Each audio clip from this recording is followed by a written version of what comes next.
Operation Rosario was a decisive military action aimed at recovering the Malvinas Islands, the Argentine insular territory usurped by the British in 1833.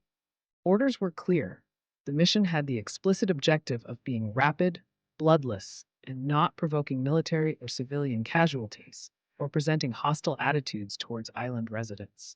However, everything changed radically on April 10, 1982, when the de facto president who governed the country, General Leopoldo Fortunato Galtieri, turned the fact into a declaration of war. The dictator felt empowered, observing a packed Mayo Square endorsing the decision to recover the Falkland Islands. That improvisation would be felt weeks later on the battlefield and would lead to the members of the military junta being sent to prison.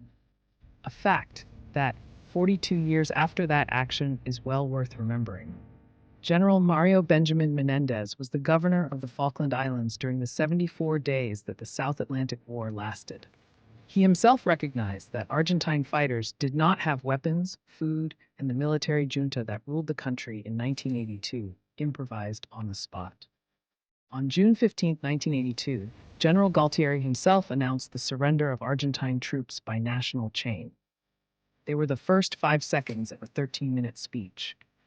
On March 16, 1986, the Supreme Council of the Armed Forces condemned the military officials responsible for carrying out the Falklands War. The then chief commander of the Army and president of the FAC nation, General Leopoldo Galtieri, was sentenced to 12 years in prison. Former Navy Chief Admiral Jorge Anaya to 14 years, and former Air Force Commander Brigadier Arturo Lamy Dozo to only 8 years, and were expelled from the armed forces. High-ranking officers of the armed forces were already being detained for violating human rights during the so-called process of national reorganization, a coup perpetrated on March 24, 1976. The other 13 accused, among whom were the former military governor of the islands General Mario Menendez and Navy Lieutenant Alfredo Astiz, were acquitted and sanctioned with lesser disciplinary penalties.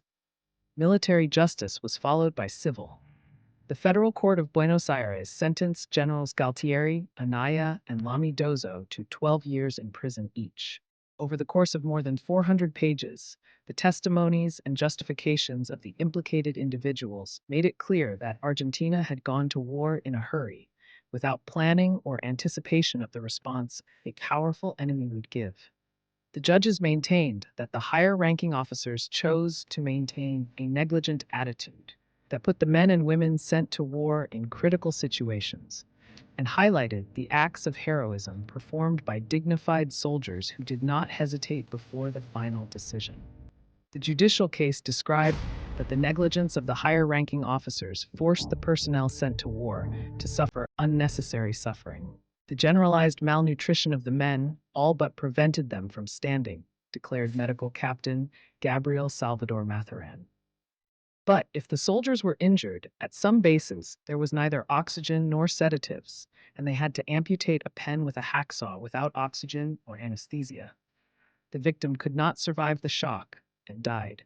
This is a reality of the Falklands War that is sometimes attempted to be hidden.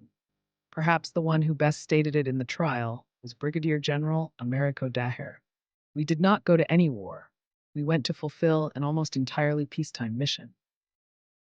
I would say that when I returned to the continent, I finally found the enemy.